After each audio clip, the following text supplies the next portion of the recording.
Assalamualaikum warahmatullahi wabarakatuh. Yang kami hormati Pak Misnen dan teman-teman semuanya. Pada kesempatan ini kami dari kelompok 3 yang beranggotakan Andi Agusti Ahmad Kurniawan, Arwadi Lubis, dan Lailatul Nur Afifah akan menyampaikan presentasi terkait dengan dua topik ya. Yang pertama adalah terkait wawancara dan yang kedua adalah terkait observasi, di mana kedua topik ini masih merupakan bagian dari metode pengumpulan data, di mana metode pengumpulan data itu masih merupakan bagian integral dari desain penelitian. Adapun topik yang pertama itu adalah wawancara akan disampaikan oleh saya sendiri, Arwadi Lubis. Oke, dimulai pembahasan dari metode pengumpulan data. Nah, di mana tadi metode pengumpulan data itu setidaknya dapat dibagi ke dalam dua bagian. Yang pertama adalah metode pengumpulan data primer, kemudian yang kedua adalah metode pengumpulan data sekunder. Nah, metode pengumpulan data primer, nah ini biasanya ada tiga cara. Yang pertama adalah wawancara, kemudian yang kedua adalah observasi, dan yang ketiga adalah kuesioner. Nah, pembahasan kali ini akan membahas bagian yang pertama dulu, yaitu wawancara. Nah, apa sih sebenarnya yang disebut dengan wawancara? Bahasa bebasnya, wawancara dapat diartikan sebagai percakapan terarah antara dua orang atau lebih.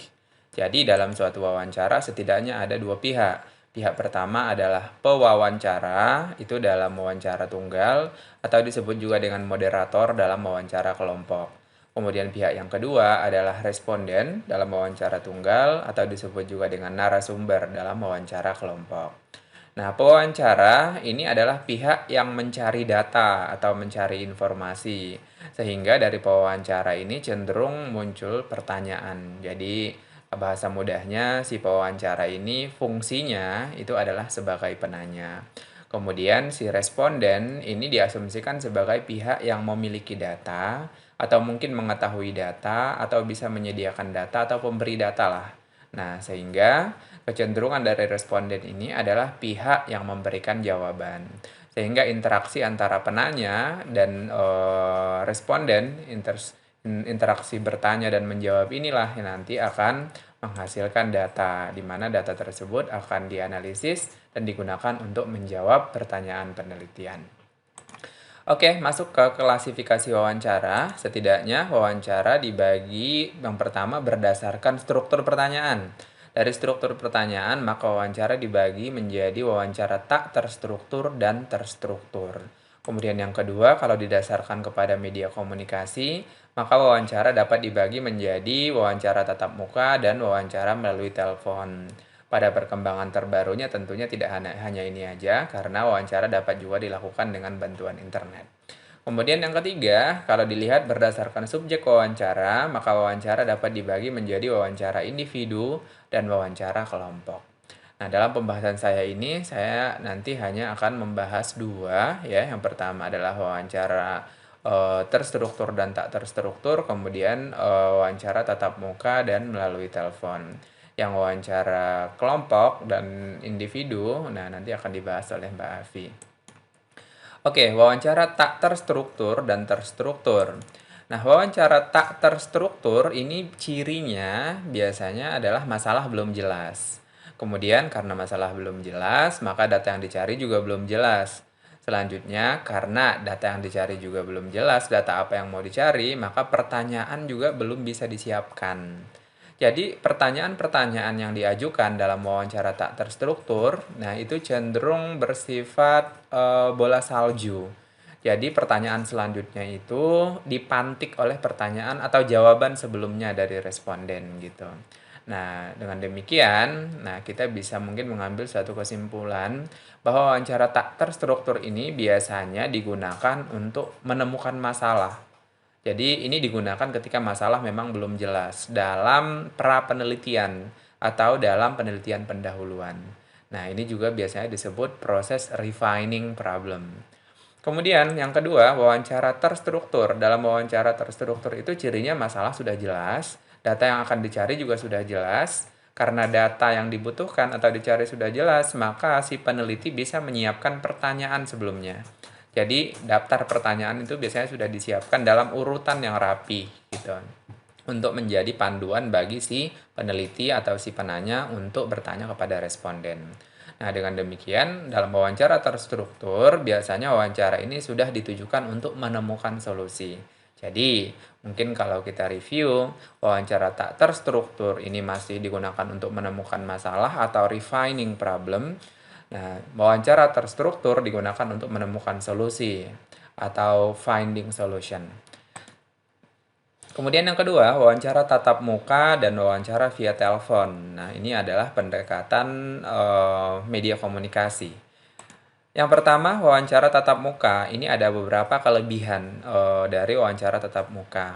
Yang pertama itu pertanyaan dapat menyesuaikan konteks atau situasi. Jadi ketika wawancara dilakukan secara tatap muka, bertemu langsung antara si penanya dan responden, si penanya itu dapat membaca situasi. Jadi dari beberapa pertanyaan yang akan ditanyakan, itu dapat di-screening apakah beberapa pertanyaan itu sesuai dengan konteks yang ditemui di lapangan atau enggak gitu.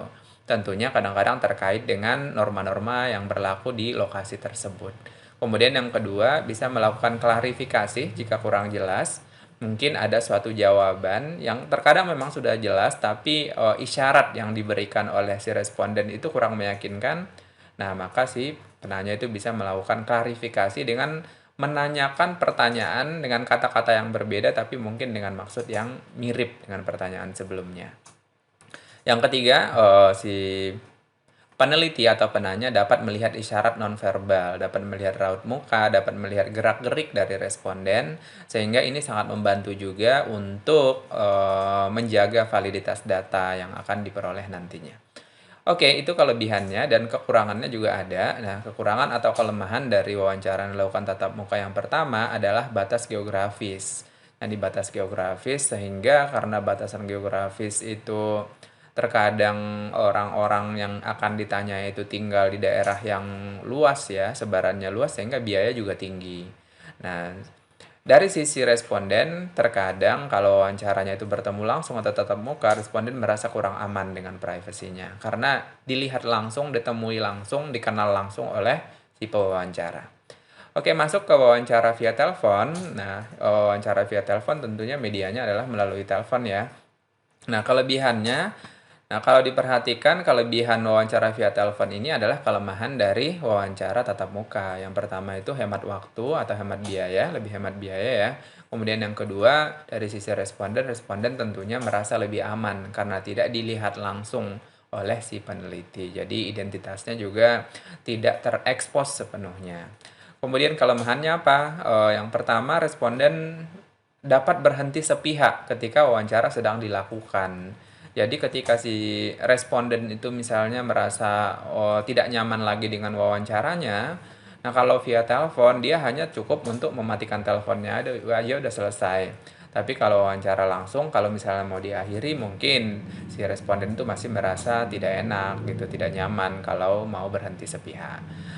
Kemudian yang kedua, kelemahan dari wawancara via telepon, si peneliti tidak dapat melihat isyarat nonverbal dari responden gitu. Oke, selanjutnya terkait dengan pelatihan pewawancara. Nah, ini sebenarnya sangat terkait dengan wawancara melalui tatap muka, wawancara melalui tatap muka. Di dalam wawancara tatap muka, apalagi kalau responden yang akan diwawancarai cukup banyak, nah ini akan sangat-sangat time consuming kalau wawancara hanya dilakukan oleh satu orang. Jadi dibutuhkan tim. Tapi masalahnya kalau ada tim pewawancaranya itu banyak, belum tentu skillnya itu sama, belum tentu keterampilan antara satu pewawancara dengan pewawancara yang lain sama untuk menyamakan skill dari pewawancara, untuk memastikan pewawancara semuanya itu punya skill atau keterampilan untuk melakukan wawancara, maka perlu dilakukan pelatihan.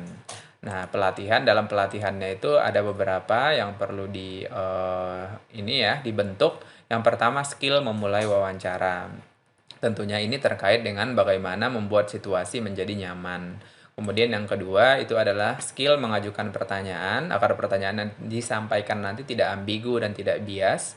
Kemudian yang ketiga itu adalah skill memotivasi responden untuk menjawab. Kalau misalnya respondennya itu kelihatan kurang antusias untuk menjawab, Jadi si penanya atau si pewawancara harus punya keterampilan tertentu, harus punya trik-trik tertentu, harus punya strategi tertentu untuk membangkitkan minat si responden. Kemudian yang ketiga, menemukan inti jawaban. Tentunya tidak semua jawaban dari responden itu penting. Tidak semua jawabannya itu dibutuhkan. Nah, si pewawancara itu harus menemukan inti-inti dari jawaban responden yang dibutuhkan. Kemudian mencatat dan mengkode jawaban. Si penanya tidak boleh hanya mengandalkan ingatannya aja, karena nanti ada kemungkinan beberapa lupa. Jadi si penanya itu harus punya skill mencatat yang baik gitu. Mencatat inti-inti dari jawaban responden. Kemudian yang terakhir atau yang keenam, si penanya juga harus punya skill untuk menutup wawancara, di mana nanti kalau misalnya ada data-data yang kurang, jadi si pewawancara masih bisa menghubungi si responden. Kemudian yang selanjutnya adalah terkait dengan beberapa tips wawancara. Yang pertama itu kredibilitas. Jadi si penanya itu ternyata harus mampu membangun kredibilitas diri. Nah, jadi kredibilitas di sini dia harus bisa menyesuaikan misalnya dengan nilai-nilai setempat. Nah, jadi kalau di suatu tempat tertentu, misalnya yang diwawancarai adalah orang tua, sementara orang tua itu suka dengan penampilan yang rapi gitu, tidak suka dengan yang urakan. Nah, maka si pewawancara bisa menyesuaikan. Nah, itu dianggap mewakili kredibilitasnya lah. Walaupun mungkin pada kenyataannya dia bukan tipe yang seperti itu. Kemudian yang kedua itu terkait dengan relasi. Jadi si pewawancara itu harus mampu membangun hubungan baik dengan responden.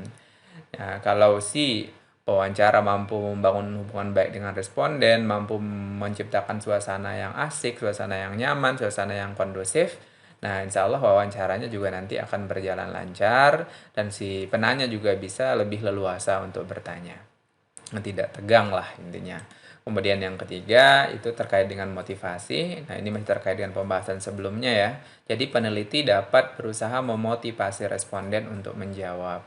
Jadi harus ada beberapa keterampilan, trik-trik atau teknik memotivasi responden. Oke, yang terakhir ini terkait dengan teknik bertanya.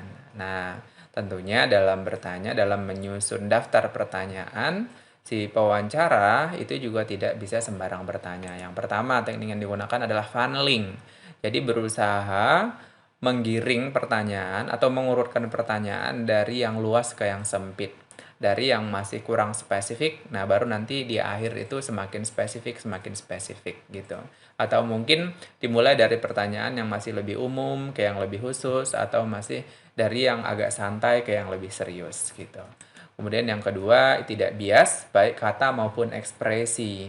Terkadang kata yang dipilih oleh si penanya itu sudah menggiring si responden untuk menjawab sesuai dengan maunya si penanya gitu. Nah, ini akan menghasilkan data yang bias. Terkadang ekspresi juga atau mungkin nada suara juga harus disesuaikan. Karena nanti ekspresi atau nada suara dari si penanya itu akan mempengaruhi mungkin perasaannya responden sehingga dalam menjawab itu tidak bisa objektif. Kemudian yang ketiga itu terkait dengan klarifikasi. Jadi setiap kali ada jawaban yang kurang jelas atau mungkin ada jawaban yang ambigu atau ada jawaban yang dirasa atau yang mungkin dikira itu ditebak itu adalah bias, maka perlu mengajukan pertanyaan ulang gitu. Walaupun mungkin dengan kata-kata yang berbeda, tetapi maksudnya masih tetap sama untuk memperjelas pertanyaan sebelumnya. Kemudian yang selanjutnya adalah harus bisa memberi clue. Jadi terkadang ada responden yang mungkin tahu jawabannya tapi sulit untuk menyampaikan dengan kata-kata, sulit untuk merangkai kalimat gitu. Jadi si penanya harus bisa memberikan clue sehingga si responden dapat dibantu untuk bisa menjawab dengan baik.